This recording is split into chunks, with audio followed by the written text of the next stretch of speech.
আল্লাহর নবী বলেন, রহিমাল্লাহু রাজুলান, আল্লাহ সেই ব্যক্তির উপরে রহম করুন, ক্বামা মিনাল লাইলি ফাসাল্লা, যে ব্যক্তি রাতের গভীরে উঠে নামাজে দাঁড়ায় গেল, ওয়া আইকাযা ইমরাতাহু, সে একা একা নামাজ পড়ে না, সে একা একা আল্লাহর জান্নাতে যেতে চায় না, সে তার স্ত্রী সন্তানকে ভালোবাসে, স্ত্রীকে নিয়ে আল্লাহর জান্নাতে যেতে চায়, এজন্য তার স্ত্রীকে সে ডেকে দেয়। তার স্ত্রীকে ডাকার পরে ফাইন আবাদ, স্ত্রী ঘুমের ঘরে গভীর ঘুমে আচ্ছন্ন, স্ত্রী উঠতে চায় না, তখন এই ব্যক্তি না দহাফি ওয়াজহিহাল মা, পানি নিয়ে পানির আলতো করে স্ত্রীর মুখে ছিটায় দেয়। আজকে আমাদের আলোচনার বিষয় হচ্ছে আদর্শ পরিবার গঠনে ইসলামী নির্দেশনা বা Islamic guidelines for building an ideal family. ইসলাম পৃথিবীতে সবচেয়ে বেশি সম্মানিত করেছে মানুষকে।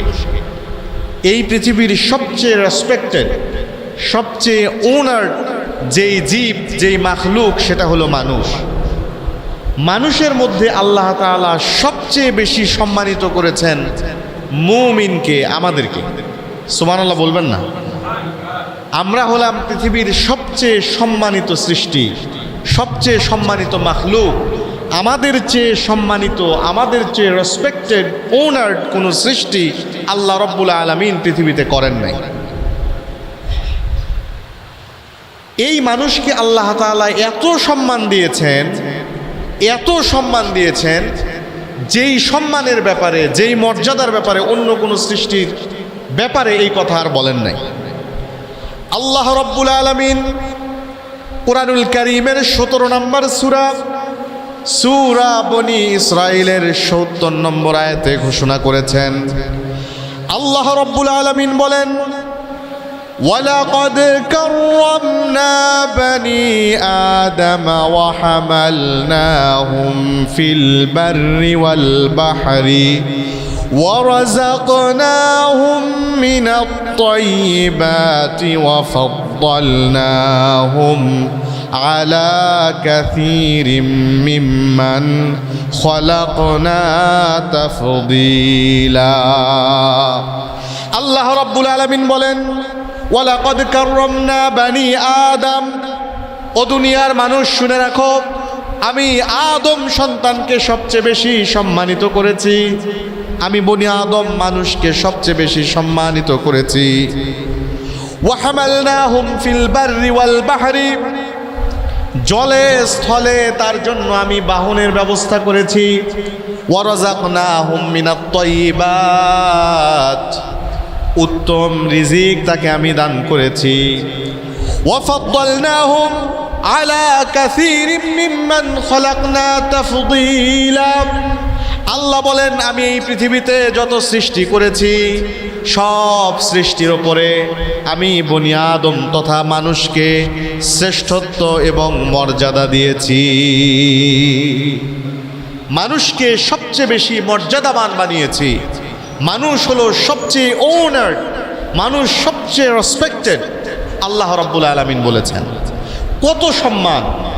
একজন মুমিনের সম্মান এত বেশি, যদি কোনো মানুষ সেই মুমিনের রক্ত প্রবাহিত করে, কোনো মানুষ যদি কোনো মুমিনকে হত্যা করে, আল্লাহ তাআলা সূরা নিসার 93 নম্বর আয়াতে বলছেন, ওয়ামান ইয়াকতুল মুমিনান মুতাআম্মিদান ফাজাযাউহু জাহান্নাম খালিদান ফিহা, যে ব্যক্তি কোনো মুমিনকে হত্যা করবে, মুতাআম্মিদান, কোনো কারণ ছাড়া একজন মুমিনকে মেরে ফেলবে, আল্লাহ বলেন সে চিরস্থায়ী জাহান্নামে প্রবেশ করবে। খালিদান ফিহা, চিরদিন জাহান্নামের ভেতরে থাকবে। ওয়া গাদিবাল্লাহু আলাইহি, আল্লাহ তার উপরে রাগ করবেন। ওয়া লা'নাহু, আল্লাহ তাকে লানত করবেন। ওয়া আ'আদ্দা লাহু আযাবান আযীমা, আল্লাহ এই হত্যাকারীর জন্য কঠিন শাস্তির প্রস্তুতি গ্রহণ করবেন। তাহলে মুমিনের রক্তের দাম এত বেশি যে মুমিনকে মারা যায় না, মুমিনের রক্ত প্রবাহিত করা যায় না কারণ ছাড়া। যদি সে অন্যায় করে, রাষ্ট্র যদি তাকে শাস্তি দেয় সেটা ভিন্ন কথা, কিন্তু কোনো মানুষ আরেকজন মানুষকে আক্রমণ করতে পারে না, রক্তাক্ত করতে পারে না। মুমিনের মর্যাদা এত বেশি। আল্লাহর হাবিব সাল্লাল্লাহু আলাইহি ওয়াসাল্লাম সহিহ বুখারীর ৭০৭৮ নম্বর হাদিস, আল্লাহর হাবিব সাল্লাল্লাহু আলাইহি ওয়াসাল্লাম বিদায় হজে ভাষণ দিচ্ছেন। বিদায় হজের ভাষণে যে মানুষদেরকে জিজ্ঞেস করছেন, বলো তো আজকে কিসের দিন? বলে আজকে আরাফার দিন। বলো তো এটা কোন জায়গা? বলে এইটা হলো আরাফা, এটা মক্কা। বলো তো এটা কোন মাস? এটা জিলহজ মাস। আল্লাহর হাবিব সাল্লাল্লাহু আলাইহি ওয়াসাল্লাম বলেন, তাহলে জেনে রাখো, ফা ইন্না দিমাআকুম ওয়া আমওয়ালাকুম ওয়া আ'রাদুকুম ওয়া আবশারাকুম আলাইকুম হারাম। তোমাদের একজন মুসলমানের রক্ত, একজন মুসলমানের সম্পদ, একজন মুসলমানের সম্পদ আরেকজন মুসলমানের নিকট এমন হারাম, যেরকমভাবে আজকের দিন, আজকের জায়গা, আজকের এই স্থান মক্কা নগরী, আজকের মাস যেমন তোমাদের কাছে পবিত্র, মুমিনের সম্পদ, মুমিনের রক্ত, মুমিনের সম্মানও তোমাদের নিকট তেমন পবিত্র। তার মানে কি বোঝা যায়? মানে বোঝা যায় একজন মুমিন আরেকজন মুমিনকে আক্রমণ করতে পারবে না। আল্লাহর হাবিব বলেন, আবশারকুম, তোমাদের চামড়ায় আঘাত করতে পারবে না, আক্রমণ করতে পারবে না। একজন মুমিন আরেকজন মুমিনের সম্পদ নষ্ট করতে পারবে না। একজন মুমিন অথবা অন্য কোনো কাফির আরেকজন মুসলিমকে তার সম্মান হানি করতে পারবে না। আমরা তো অনেক সময় মানুষকে নাম ধরে বেইজ্জতি করি, কিন্তু আল্লাহর রাসূল বলেছেন কোনো মুমিন আরেকজন মুমিনকে বেইজ্জতি করতে পারে না, এটা হারাম। আল্লাহ মুমিনকে এত সম্পদ, এত সম্মান দিয়েছেন। আল্লাহ রাব্বুল আলামিন সহিহ জামি আত-তিরমিজি 1398 নম্বর হাদিস, আল্লাহর রাসূল সাল্লাল্লাহু আলাইহি ওয়াসাল্লাম বলেন যে আল্লাহ তাআলা বলেছেন, লাউ আন্না আহলাস সামাই ওয়াল আরদি ইশতারাকু ফি দামিন মুমিনিন লাআকাব্বাহুমুল্লাহু ফিন নার। যদি পৃথিবীর সব মানুষ, আসমানের সব ফেরেশতা, জমিনবাসী এবং আসমানবাসী সবাই মিলে যদি একজন মুসলমানের রক্ত প্রবাহিত করে, একজন মুসলমানকে রক্তাক্ত করে, আল্লাহ রাব্বুল আলামিন বলেন এই দুনিয়ার সব মানুষকে, এই আসমানের সব সৃষ্টিকে শুধু একজন মুমিনকে রক্তাক্ত করার কারণে আল্লাহ তাআলা জাহান্নামে দিতে কোনো কুণ্ঠাবোধ করবেন না, দ্বিতীয়বার চিন্তা করবেন না। মুমিনের রক্তের দাম এত বেশি। হযরত ইবনে ওমর রাদিয়াল্লাহু আনহু তিনি বলেন, আল্লাহর রাসূল সাল্লাল্লাহু আলাইহি ওয়াসাল্লাম কাবা ঘরের দিকে তাকিয়ে বলেছেন, কাবা ঘরের দিকে তাকালেন, তাকানোর পরে বললেন, মা আতয়াবুক ওয়া আতয়াবু রিহাকি, যে ও কাবা ঘর, তুমি তো কত পবিত্র, তুমি কত সুন্দর, কত পবিত্র, তোমার ঘ্রাণটাও কত পবিত্র। মা আযমাকি ওয়া আযমা হুরমাতিক, আল্লাহ তোমাকে কত না সম্মানিত করেছেন, সারা পৃথিবীর মানুষ তোমার কাছে আসে, তোমাকে ইজ্জত করে, তোমাকে সম্মান করে, তোমার সম্মান কতই না বেশি।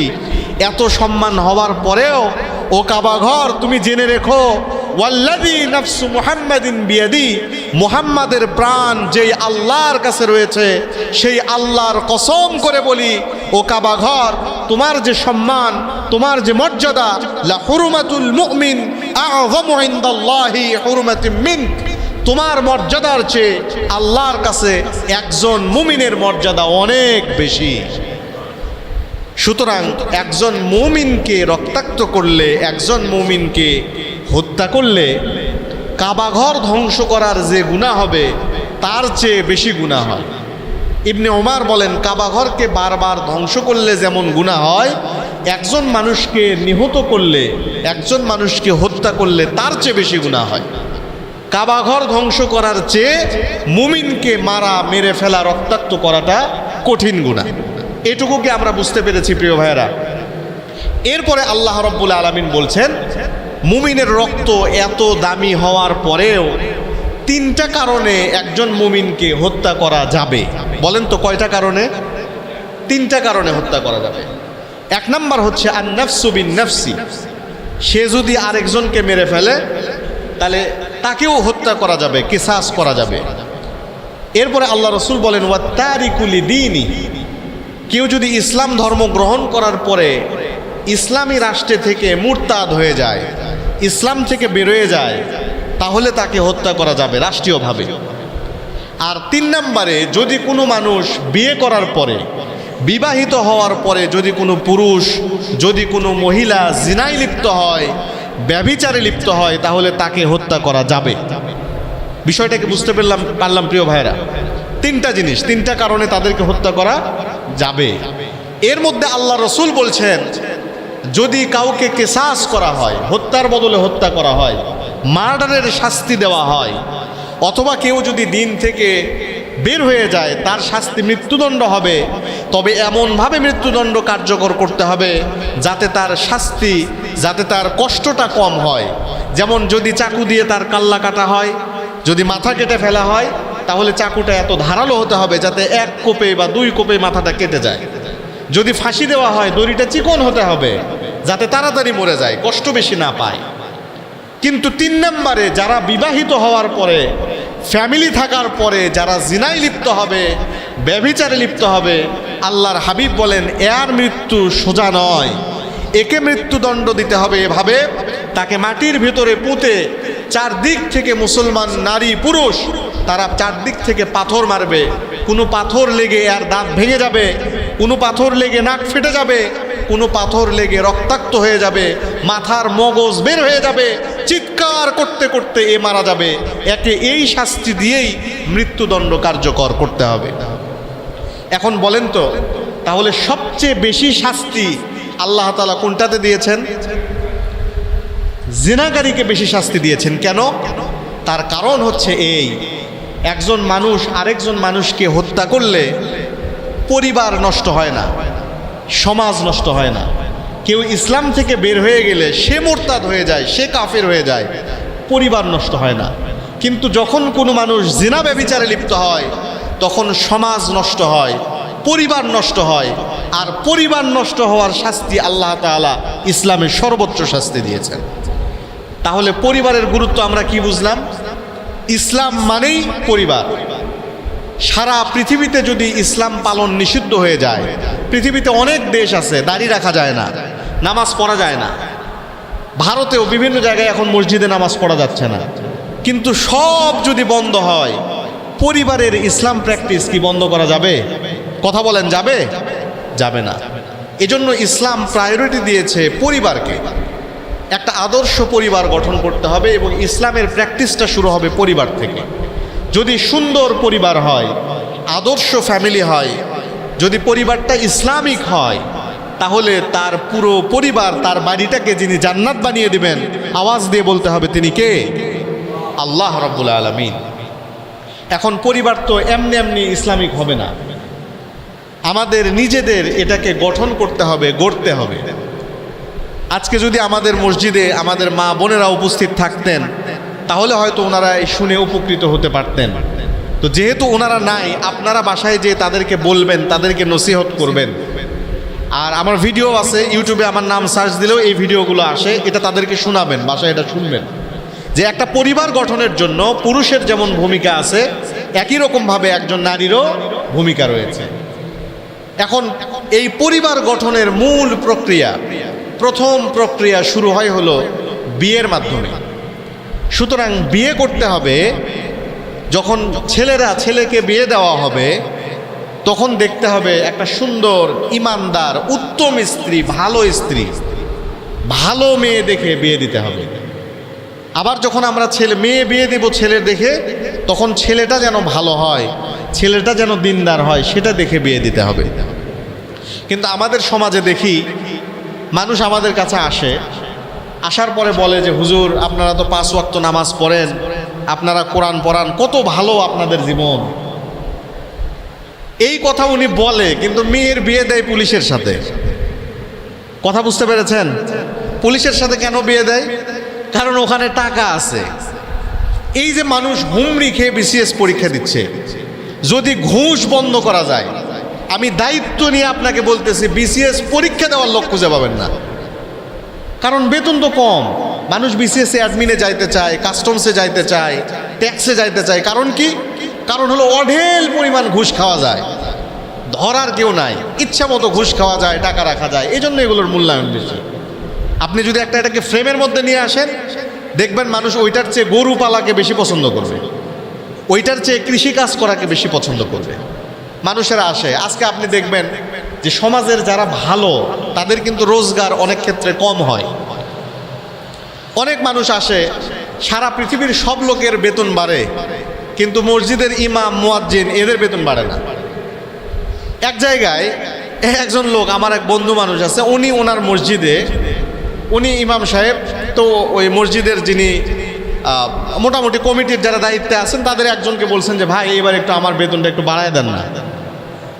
তো তখন উনি বলছেন যে আপনার বেতন যদি প্রতি মাসে প্রতি বছর বাড়ানো হয় তাহলে তো সরকারি চাকরির থেকে আপনার বেতন বেশি হবে। তা আমি বললাম যে ভাই আপনি একটা কাজ করেন, আপনি জুমার নামাজের পরে দোয়া করেন যে আল্লাহ আমার এই কমিটির এই বড় ভাই বা এই যিনি দায়িত্বে আছেন তার মেয়ে, যদি মেয়ে থাকে মেয়ের বিয়ে আমার মতো এরকম একটা সরকারি চাকরির সাথে দাও, আর যদি ছেলে থাকে ছেলেকে এরকম সম্মানজনক একটা চাকরি দাও, তাহলে দেখবেন যে এটা ঠিক হয়ে যাবে। তা আলহামদুলিল্লাহ আমাদের মসজিদে আমাদের কিন্তু বেতন বাড়ছে, এটা কি জানেন? তাই আমি গত সময় তো বললাম যে আমরা এবার রমজানে আলহামদুলিল্লাহ ঈদের আগেই আমরা কিন্তু আমাদের বেতন বোনাস সমপরিমাণ সম্মানই পাইছি আলহামদুলিল্লাহ। আমরা এই মসজিদে যারা পরিচালনা করছেন, আপনারা যারা অর্থ ব্যয় করছেন, আল্লাহ তাআলা আপনাদের দান সাদাকাকে কবুল করুন। আমাদের সকলের স্যালারি কিন্তু প্রতি বছর বাড়তেছে বা অনারিয়ামটা বাড়তেছে, তো এটা বাড়ানো উচিত। আর এই জিনিসগুলো আমরা যখন বিয়ে করি তখন দেখি কি টাকা, সম্পদ, চাকরি, সাব রেজিস্ট্রার একটা কত বড় চাকরি বলেন তো, কয় গ্রেডের চাকরি, কিন্তু সাব রেজিস্ট্রার পাইলে ওরে বাবা যে কোনো লোক মেয়ে বিয়ে দিতে এক পায়ে খাড়া, কিচ্ছু দেখবে না, খালি সাব রেজিস্ট্রার। এইটাই কারণ ডেইলি ঘুষ আসে, হ্যাঁ প্রতিদিন সিগনেচার করে করে টাকা আসে। এখন এগুলো তো কেউ বলে না। আল্লাহ রব্বুল আলামিন সূরা বাকারার 221 নম্বর আয়াতে বলছেন ওয়ালা তানকিহুল মুশরিকাত, তোমরা মুশরিক নারীদেরকে বিয়ে করো না, হাত্তা ইউমিন, যতক্ষণ না ঈমান আনে। ওয়ালা আমাতুন মুমিনাতুন খায়রুন মিন মুশরিকাতিন ওয়ালাউ আ'জাবাতকুম, যদি মুশরিক মহিলা সুন্দরী হয়, মুশরিক মহিলা অনেক টাকা পয়সা থাকে কিন্তু বেপর্দা বেদিন, বলছে তার চেয়ে মুমিন দাসী তোমাদের জন্য ভালো। আল্লাহর হাবিব সাল্লাল্লাহু আলাইহি ওয়াসাল্লাম সহিহ মুসলিমের 1466 নম্বর হাদিস, আল্লাহর হাবিব সাল্লাল্লাহু আলাইহি ওয়াসাল্লাম বলছেন তুনকাহুল মারআতু লিআরবাঈন, তোমরা সাধারণত মেয়েদের 4টা জিনিস দেখে বিয়ে করো। কয়টা জিনিস দেখে? 4টা জিনিস দেখে বিয়ে করো। 1 নম্বর হলো লিমা লিহা, তার বাপের সম্পদ দেখো, তুমি ভাগে কয় বিঘা জমি পাবা, বাড়ি কয়টা আছে, ফ্ল্যাট কয়টা পাবা, এটা তুমি দেখো। তারপরে কি দেখো? ওয়ালি হাসাবিহা, তার বংশমর্যাদা দেখো। ওয়ালি জামালিহা, তাদের সৌন্দর্য, তার সৌন্দর্য দেখো।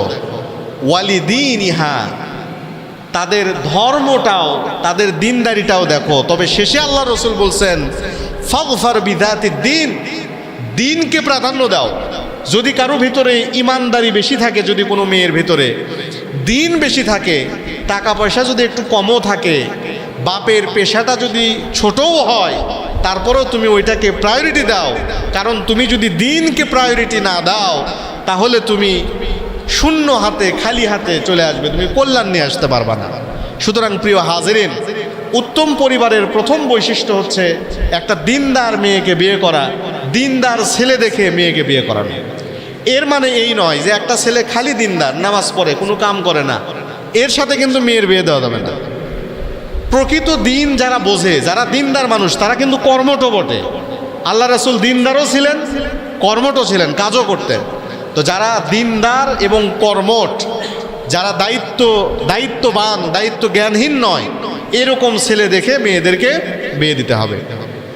2 নম্বর হচ্ছে নিজের চরিত্রটাকে স্বামীও হেফাজত করবেন, স্ত্রীও কি করবেন? হেফাজত করবেন। এখন এগুলো বললে তো আপনারা মন খারাপ করবেন, অথচ আল্লাহ রাব্বুল আলামিন কত চমৎকারভাবে মানুষকে নির্দেশনা দিয়েছেন যে ওয়াকারনা ফি বুয়ুতিকুন্না ওয়ালা তাবাররাজনা তাবাররুজাল জাহিলিয়াতিল উলা, তোমরা তোমাদের মেয়েদেরকে বাড়িতে বের করো না, বরং তাদেরকে বাড়িতে রাখো, বাইরে বের হলে বাড়ির পরিবেশ নিয়ে তারা যেন বাইরে যায়। এখন আপনি দেখবেন বাড়ির মুরব্বী 5 ওয়াক্ত নামাজ পড়তেছে, একেবারে দাড়ি টুপি আতর, সামনের কাতারে নামাজ পড়তেছে, বউ নামাজ পড়ে, কিন্তু মেয়েটা যখন বাইরে বের হয়েছে একবার তাকানোর পরে আর তাকানো যায় না। এত বেপর্দা, এত নির্লজ্জ, তার দিকে আর তাকানো যায় না। গতদিন কলোনিতে বসে আছি, তো একটা দোকানে বসছি একটা জিনিস নেওয়ার জন্য। একজন মহিলা আসছে, দেখলাম একেবারে হিজাব নিকাব, খুব পর্দা।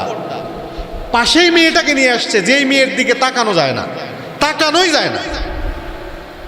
মানুষ যদি সালোয়ার কামিজও পরে, এই যে থ্রি পিস যেটা, এটাও যদি একটু সুন্দর করে লম্বা করে পরে, তাইলেও তো তার ফরজই এটা আদায় হয়ে যায়। তার হাতের পাতা মুখমণ্ডল ছাড়া বাকি অংশ দিয়ে তো তাকে পুরোটা, তার যে হিজাব, এটা তো আদায় হয়ে যায়। কিন্তু এমন পোশাক পরে আছে আপনি তাকাইতে পারবেন না, আপনার চোখ নিচে রাখা লাগবে। তাহলে ওই হিজাবের, ওই পর্দার 4 আনা পয়সার মূল্য আছে? কথা বলেন, 4 আনা পয়সার দাম আছে? ওই দাড়ির কোনো দাম আছে? ওই জুব্বার কোনো দাম আছে? দাম নাই। এজন্য পরিবারে পর্দা নিজের ভেতরে নিয়ে আসতে হবে, পরিবারের ভেতরে নিয়ে আসতে হবে। ছেলেরা গেছে, অনেক ছেলে পেলে গার্লস স্কুলের সামনে দাঁড়ায় থাকে, মেয়েরা বের হবে খালি দেখবে, এই দেখার জন্য। আল্লাহর লানত! মানুষ কতটা নির্লজ্জ হয়ে গেছে যে ছেলেরা এভাবে ওখানে মেয়ে দেখার জন্য দাঁড়ায় থাকে। আবার অনেক মানুষ আছে, বিবাহিত মানুষ, মেয়ে দেখলে তার পেছনে পেছনে যায়, তাকায় থাকে, বাজে কথা বলে, টিস করে, আছে কিনা বলেন? তাহলে এই যে বিবাহিত মানুষ এই কাজগুলো করতেছে, এর মাধ্যমে আদর্শ পরিবার গঠন হতে পারে না। আমাদের নিজেদের চোখকে নিম্নগামী করতে হবে। আল্লাহ রাব্বুল আলামিন বলেন, ও নবী, আপনি মুমিন পুরুষদেরকে বলে দেন তারা যেন তাদের চোখটাকে নিম্নগামী করে, মুমিন নারীদেরকে বলে দেন তারা যেন তাদের চোখটা নিম্নগামী করে, নিচের দিকে তাকায় যেন হাঁটে, তারা যেন কোনো নারী পর পুরুষ এই দিকে তারা যেন না তাকায়। আল্লাহ রাব্বুল আলামিন আমাদেরকে হেফাজত করুন, বলে আমিন। মুসনাদে আহমদের 6180 নম্বর হাদিস, আল্লাহ রাসূল সাল্লাল্লাহু আলাইহি ওয়াসাল্লাম বলেছেন, সালাসাতুন লা ইয়াদখুলুনাল জান্নাহ, 3 শ্রেণীর মানুষ আল্লাহর জান্নাতে প্রবেশ করতে পারবে না। জোরে বলেন তো, কয় শ্রেণীর মানুষ? 3 শ্রেণীর মানুষ জান্নাতে প্রবেশ করবে না। শুধু তাই নয়, কিয়ামতের দিন ওঠার পরে লা ইয়ানজুরুল্লাহু ইলাইহিম ইয়াউমাল কিয়ামাহ, কিয়ামতের দিন আল্লাহ তাআলা তাদের দিকে তাকাবেনও না। আল্লাহর রাগটা এত বেশি যে আল্লাহ তাদের দিকে কিয়ামতের দিন তাকাবেনই না। তার মধ্যে 1 নাম্বার হলো আল-আকু ওয়ালিদাইহি, যে তার পিতামাতার সাথে খারাপ ব্যবহার করে। পিতামাতার অবাধ্য যে সন্তান, কিয়ামতের দিন আল্লাহ তাকে তো জান্নাতে দিবেনই না, আল্লাহ তার দিকে তাকাবেনও না। 2 নাম্বার হচ্ছে ওয়াল মারআতুল মুতারাজ্জিলাতুল মুতাশাব্বিহাতু বির-রিজাল, এমন মহিলা, এমন মেয়ে, যেই মেয়ে পুরুষদের সাথে সাদৃশ্য অবলম্বন করে। পুরুষেরা শার্ট পরে, এই মেয়েও শার্ট পরে। পুরুষেরা ব্লেজার পরে, প্যান্ট পরে, এই মেয়েও শার্ট পরে, প্যান্ট পরে। পুরুষেরা যেভাবে তাদের চুলটা কাটে, এই মেয়ে সেভাবে চুল কাটে। আল্লাহর হাবিব সাল্লাল্লাহু আলাইহি সাল্লাম বলেছেন, এরকম মহিলার দিকে, এরকম মেয়ের দিকে আল্লাহ রাব্বুল আলামিন জান্নাতে তো দেবেনই না, তাকাবেনও না, তাকে পবিত্রও করবেন না। 3 নম্বরে হলো দায়ুস। দায়ুস মানে আমরা বুঝি সেই মানুষ যে তার ফ্যামিলিতে, যে তার পরিবারে পর্দা করান না, পর্দার ব্যাপারে যার অবহেলা আছে, তাকে বলা হয় দায়ুস। আসলে এই অর্থ করলে পুরোপুরি, এই শব্দের পুরোপুরি অর্থ করা হয় না। দায়ুস শব্দের অর্থ হচ্ছে নির্লজ্জ। জোরে বলেন কি? নির্লজ্জ। দিয়াসা, দায়ুস বলা হয় শুকুরকে, শুয়োরকে। শুয়োর চেনেন তো? শুকুরকে বলা হয় দায়ুস। এর মধ্যে দিয়াসাত বেশি। শুকুর হলো নির্লজ্জ প্রাণী, নিকৃষ্ট প্রাণী। কারণ হচ্ছে শুকুর এমন, পুরুষ শুকুর মহিলা শুকুর মিলিত হয়, এদের কোনো নির্দিষ্ট জায়গা, পর্দা, হেজাব এরকম কোনো কিছু নাই। এবং এরা সব সময় ময়লা আবর্জনার মধ্যে থাকে। এত আবর্জনার মধ্যে থাকে যে একটা শুকুর আরেকটা শুকুরের পিছন থেকে বর্জ্য পদার্থ চেটে চেটে পর্যন্ত খায়। এত নিকৃষ্ট প্রাণী এইটা। একে বলা হয় দায়ুস, নির্লজ্জ। মানে এর ভিতরে কোনো লজ্জার বিন্দুমাত্র অবকাশ নাই।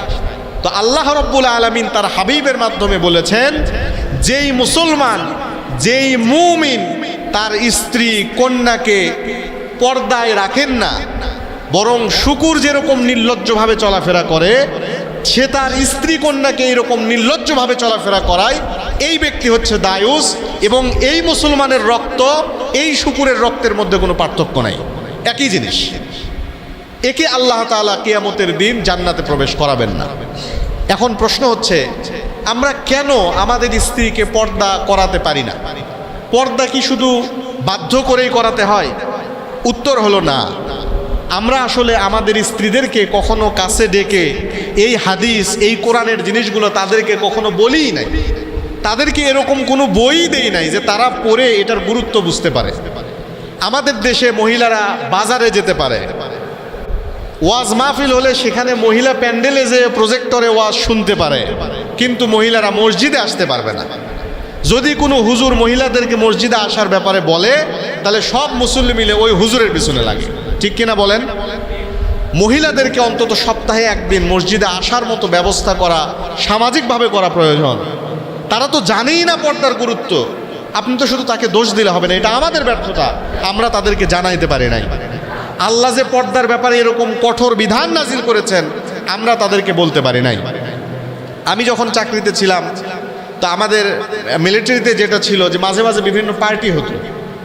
তো এই পার্টিগুলোতে আমার একজন খুবই ভালো মানুষ, ভালো ডাক্তার, এমন ডাক্তার যে ডাক্তার মানুষের সেবার জন্য মরিয়া, উনি রাত 2টায়ও আমাকে ফোন দিয়ে উনি নিজে খোঁজ নিয়েছেন আমার বাচ্চা অসুস্থ হওয়ার পরে। এত ভালো মানুষ আমার কলিগ ছিলেন। এই ভদ্রলোক যখন এই পার্টিতে দেখলাম সে তার ওয়াইফকে নিয়ে আসছে, তো তার ওয়াইফ যে শাড়ি পোশাক পরে আসছে তাতে পিঠের এই পাশে কোনো কাপড় নাই, ওয়াল্লাহি কোনো কাপড় নাই। এরকম একটা ইন্ডিয়ান ডিজাইনের ব্লাউজ পরে সে পার্টিতে আসছে। সেখানে শত শত মানুষ, এবং এই মানুষের কোনো হেডেক নাই। তা আমরা যখন সমাজে চলি, প্রত্যেকটা জায়গায়, এই যে মার্কেটে যাওয়ার পরে বিভিন্ন জায়গায় দেখি বেপর্দা মেয়ে, বেপর্দা মহিলা। তারা কারা?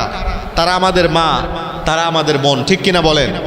পুরুষ হিসেবে আজকে থেকে যাওয়ার পরে আমাদের দায়িত্ব হলো তার উপরে কড়াকড়ি আরোপ করা নয়। আপনি গেলেন, যায় গরম দেখালেন, এই পর্দা করতে হবে, এই কালকে থেকে বোরকা পরো, এরকম এটা ইসলামের বিধান নয়। বরং আপনি আজকে যাবেন, যাওয়ার পরে তাকে এই জিনিসগুলো বুঝায় বলবেন, আল্লাহ রাসূল সাল্লাল্লাহু আলাইহি ওয়াসাল্লামের হাদিস তাকে বলবেন, এই গুরুত্ব যেন সে উপলব্ধি করতে পারে। তারপরে আস্তে আস্তে আপনি তাদের প্রতি কঠোর হবেন ইনশাআল্লাহ। আল্লাহ তাআলা আমাদের পরিবারগুলোকে জান্নাতের টুকরা বানায় দেন, সকলে বলে আমিন। 3 নাম্বার, দ্বীনের কাজে স্বামী এবং স্ত্রী পরস্পরকে সহযোগিতা করবে। আল্লাহ বলেন, হুন্না লিবাসুল লাকুম ওয়া আনতুম লিবাসুল লাহুন্না, তোমরা একজন আরেকজনের পোশাক। আমরা যেমন পাঞ্জাবি, জুব্বা, শার্ট এগুলো পরলে ধুলোবালি যেমন শরীরে লাগে না, তোমরা একজন আরেকজনকে এমনভাবে জড়িয়ে থাকবে যে পাপ, গুনাহ, অসম্মান তোমাদেরকে কখনো স্পর্শ করতে পারবে না। সুবহানাল্লাহ। এখন আমরা কি করি? আমরা শুধু স্ত্রীদেরকে অনেক সময় চাপায় দেই, এই নফল নামাজ পড়ো, রোজার মাসে কোরআন তেলাওয়াত করো। আমি নামাজ পড়ি না, এক ওয়াক্ত বিড়ি টানি সারাদিন। এখন আমার বউ আমি বললে ওয়াজ করলেই কি শুনবে? আমার ছেলেকে সন্ধ্যার সময় আমি বলতেছি, এই পড়ে বস, লেখাপড়া কর, এই পড়িস না, পড়াশোনা না করলে কি করে খাবি, এগুলা বলে আমি দোকানে যায় চা খাচ্ছি। তা আমার ছেলে পড়াশোনা করবে? আমি সারাদিন মোবাইল গুতাই, আর ছেলেকে বলতেছি খবরদার মোবাইল দেখবি না। এই ছেলে, সন্তান, ফ্যামিলি এভাবে ঠিক হবে না। পরিবারকে ঠিক করতে হলে আগে নিজে ঠিক করতে হবে। পরিবার আপনাকে ভালোবাসুক এটা আপনি চান, আগে পরিবারকে ভালোবাসতে হবে, পরিবারের প্রতি রহম দিল হতে হবে। আপনারা কি বাড়িতে বাসন টাসন মাজে দেন? 2-1 দিন দিছেন? কেউ কথা বলে না, কারণ এই থালি ধোয়া, বাসন ধোয়া এটা প্রেস্টিজে লাগে। অথচ আল্লাহর রাসূল সাল্লাল্লাহু আলাইহি ওয়াসাল্লাম, আয়েশা রাদিয়াল্লাহু আনহা বলেন যে রাসূল সারাদিন পরে বাড়িতে এসেছেন, আসার পরে বলছেন, আয়েশা রান্না কি হয়েছে? না হলে দাও, আমি একটু কেটে দেই, আমি একটু সহযোগিতা করি। এজন্য আমাদের উচিত হচ্ছে আমরাও বাড়িতে স্ত্রীদের কাজে সহযোগিতা করব। 2টা-5টা প্লেট ধুইলে, গামলা ধুইলে আপনার আমার ইজ্জত যাবে না। আমাদের সম্মান যিনি বৃদ্ধি করবেন তিনি কে? আল্লাহ রাব্বুল আলামিন। আল্লাহ সম্মান বাড়ায় দিবেন। তো একজন আরেকজনের কাজে সহযোগিতা করতে হবে, ভালোবাসতে হবে। আল্লাহর হাবিব সাল্লাল্লাহু আলাইহি ওয়াসাল্লাম বলেছেন, মুসনাদে আহমদের ৭,৪১০ নম্বর হাদিস, আল্লাহর নবী বলেন, রহিমাল্লাহু রাজুলান, আল্লাহ সেই ব্যক্তির উপরে রহম করুন, কামা মিনাল লাইলি ফাসাল্লা, যে ব্যক্তি রাতের গভীরে উঠে নামাজে দাঁড়ায় গেল, ওয়া আইকাযা ইমরাতাহু, সে একা একা নামাজ পড়ে না, সে একা একা আল্লাহর জান্নাতে যেতে চায় না, সে তার স্ত্রী সন্তানকে ভালোবাসে, স্ত্রীকে নিয়ে আল্লাহর জান্নাতে যেতে চায়, এজন্য তার স্ত্রীকে সে ডেকে দেয়। তার স্ত্রীকে ডাকার পরে ফাইন আবাদ, স্ত্রী ঘুমের ঘরে গভীর ঘুমে আচ্ছন্ন, স্ত্রী উঠতে চায় না, তখন এই ব্যক্তি না দহাফি ওয়াজহিহাল মা, পানি নিয়ে পানির আলতো করে স্ত্রীর মুখে ছিটায় দেয়। স্ত্রীকে ডাকছে, ওঠো একটু তাহাজ্জুদের নামাজ পড়ো, স্ত্রী ঘুমের ঘরে উঠতে পারতেছে না, তখন এই ব্যক্তি হালকা একটু পানি নিয়ে তার স্ত্রীর মুখে পানির ছিটা দেয়। আল্লাহর হাবিব বলেন, রহিমাল্লাহু রাজুলান, আল্লাহ এই ব্যক্তির ওপরে তার রহমত নাজিল করতে থাকেন। সুবহানাল্লাহ। এখন পানির ছিটা দেওয়া লাগবে, তাই বলে আবার জগ নিয়ে যায় পানি ঢেলে দিয়েন না, হালকা পানির ছিটা দেয়। আল্লাহর হাবিব এরপরে বলেন, রহিমাল্লাহু ইমরাআতুন, আল্লাহ সেই স্ত্রী লোকের উপরে রহমত নাজিল করেন যেই স্ত্রী রাতের গভীরে ফাকামাত মিনাল লাইলি ফাসাল্লাত, সে রাতের গভীরে ঘুম থেকে উঠে নামাজে দাঁড়ায় গেছে। ওয়া আইকাযাত যাওজাহা, এই স্ত্রী তার স্বামীকে ভালোবাসে, স্বামীকে ছাড়া জান্নাতে যেতে চায় না, সে তার স্বামীকে যে আলতো করে ডাক দেয়, ও স্বামী ওঠো একটু তাহাজ্জুদের 2 রাকাত নামাজ একটু পড়ো, কিন্তু স্বামী সারাদিন পরিশ্রম করেছে, গভীর ঘুমে আক্রান্ত, উঠতে চায় না। এই স্ত্রী তখন না দহাত ফি ওয়াজহিহিল মা, পানি নিয়ে আলতো করে স্বামীর মুখে পানি ছিটায় দেয়। তাহলে যেই স্ত্রী স্বামীকে তাহাজ্জুদের জন্য ডাকে, না উঠলে আলতো করে পানি ছিটায় দেয়, আল্লাহ রাব্বুল আলামিন বলেন এই পরিবারের প্রতি, এই পুরুষের প্রতি, এই নারীর প্রতি আল্লাহ রাব্বুল আলামিন তার রহম নাজিল করতে থাকেন, তার দয়া নাজিল করতে থাকেন। 4 নম্বরে, বিপদ আপদে সান্ত্বনা দেওয়া। স্ত্রী তার বাপের বাড়িতে কোনো একটা বিষয়ে তার বাপ ভাই বিপদে পড়ছে, তখন আমরা কি করি? আমরা যা গরম দেখাই যে তোমার ভাই তো, ওর তো বিপদ হবে, ও তো আমাকে কিছু বলে নাই, আমি হলাম বাড়ির বড় জামাই, আমাকে একটা কথা না বলে এই কাজ করলো, বিপদ তো হবে, এখন আরো বিপদ হোক, বলি কিনা? কিন্তু আল্লাহর হাবিব বলেন, না, তোমার স্ত্রী যদি হয়, সে যদি কোনো বিপদে পড়ে, তার আহাল পরিবার ভাই বোন যদি বিপদে পড়ে, তুমি পাশে দাঁড়াও, তাকে সহযোগিতা করো, তুমি বলো যে শোনো তুমি টেনশন করো না, আমি আছি, যতভাবে সহযোগিতা করা লাগে আমি করবো ইনশাল্লাহ। বললেই করা লাগবে এমন তো নয়, বললেও অনেক সময় মানুষ কি হয়ে যায়, খুশি হয়ে যায়। আল্লাহর হাবিব সাল্লাল্লাহু আলাইহি সাল্লাম হীরা গুহায়, আল্লাহর হাবিব হীরা গুহায় ধ্যান করছেন, ওহী নাজিল হলো। কত উঁচু হীরা গুহায়, যারা হজে গিয়েছেন বলতে পারবেন কত উঁচু।